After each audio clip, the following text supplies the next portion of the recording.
anything that was going to happen with the commercials had to be very specific to the world of the Matrix. Trinity's car coming along. Twins behind, no gunfire. Gunfire! Get ready to go through the event again. Larry and Andy didn't want it to be like a Bond film or one of the other kind of like Action. big franchise films where they really didn't have much to do with the world of the films or the mentality of the Matrix films. So as a first assistant director in both 2 and 3, Larry and Andy said, hey, would you be interested in doing some commercials? We're in post-production and there's no way that we can possibly do them, but we think you'd be a good person to do them. From watching those films and being around those films as an assistant director, you get an idea of how things are lit, how things are costumed, how the choreography of the movements work. It's impossible to spend 5 years with people every day and seeing how they make films and not to rub off on you. They're clever guys. They've got me probably to do them because they knew that I probably more than anyone know how to imitate, you know, what they've done. Greetings, theater attendees. Right now, as you sit in your comfortable seats, viewing your filmed entertainment, perhaps enjoying something from the concession stand, consider this. The active human body can generate up to 12,000 BTUs of body heat. Pure, precious, life-giving energy. It is unfortunate your collective, puny little minds couldn't figure out a way to harness this energy, put it to good use somehow. But that's beside the point. The point is, to keep generating all that energy, your body needs to be replenished. So, drink your Powerade. We have quotas to meet.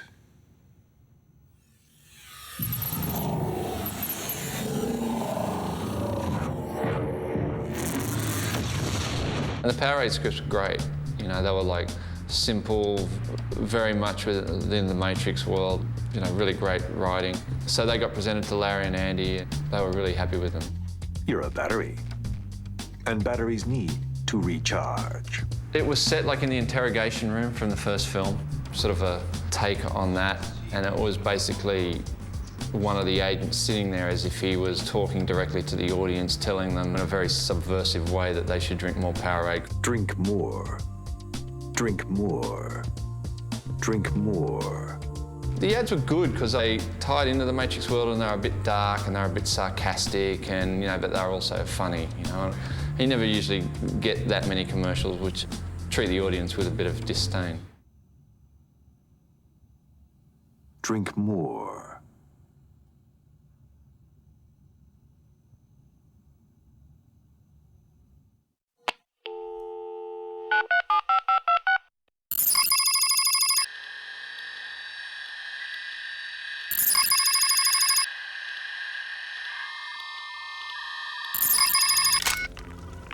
I'm in.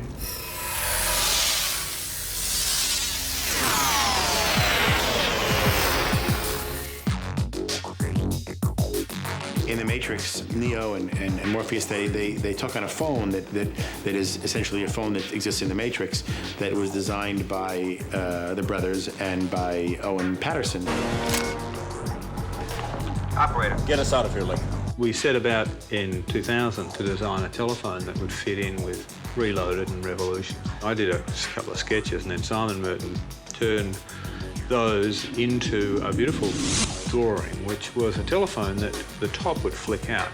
And the sense of the phone was like a gun, like the handle of a gun, and the mechanism was almost like a flick knife or something like you're cocking a gun. So you clicked the button and the piece shot out. And then we added the fact that you could pull the battery compartment out and it looked almost like a cartridge. So you could load the telephone with a new battery and it was almost like loading a magazine.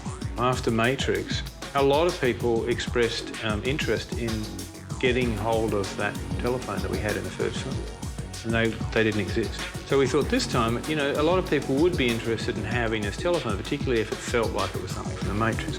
And so we were really keen to, you know, get a manufacturer to create our telephone so we could see this prop turn into a real practical object. They should make these and the car feels sturdy, feels powerful. We approached various companies to see who might be interested in manufacturing, but Everyone said it was technically just too difficult to make a telephone like this. Eventually, Samsung came around to thinking that this is a telephone that they could make, they could manufacture. The drawings and the construction drawings were sent to Samsung along with the kind of images of what we thought it would look like. So they took those and used those to make a prototype of their phone. It's quite an interesting piece of design. I need to download the Hotwire motorcycle. So you'll be able to connect to the net. You'll be able to have a very high sound quality. The colour screen's fantastic, it's a really high quality screen. You'll be able to download images, or the phone would come with images from the Matrix. Essentially, it's the same phone. They've done a great job.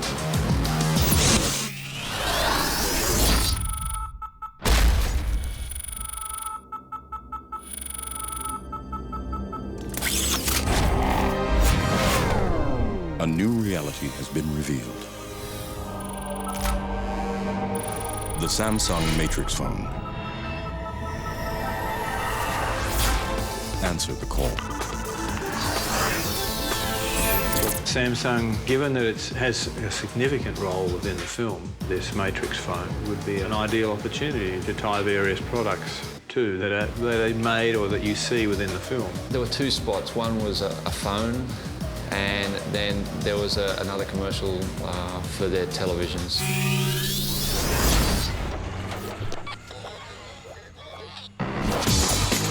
You cannot escape the Samsung 40-inch LCD flat panel TV with revolutionary DNI-E picture enhancement. Welcome to the new dimension.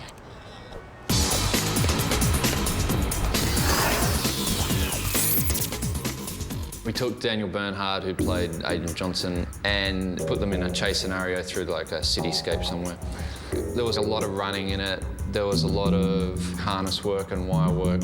When you're doing something like that, it's good to have someone who's done it before. And the great thing about Daniel was he was really amped about that character that he plays in the films. And again, anything to reinforce that character he was happy to do.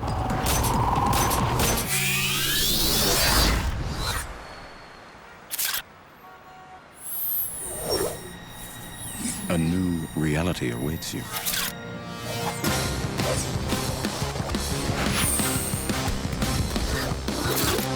The Samsung rotating camera phone. Answer the call.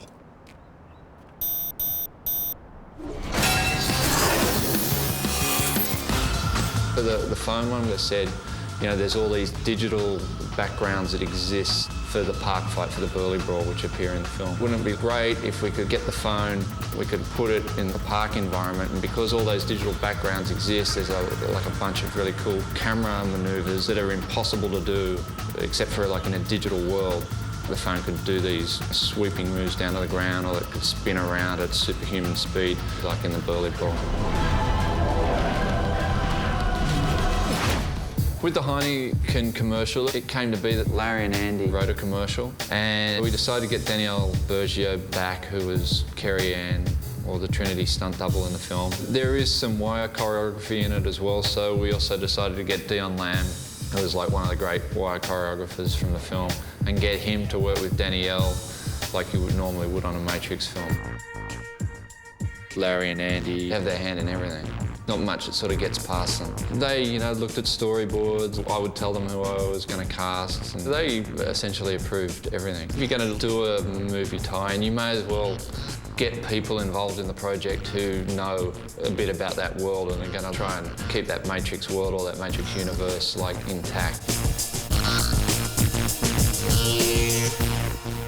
In essence, it's like you're all a bunch of walking, talking, living, breathing, stinking, disease-ridden batteries.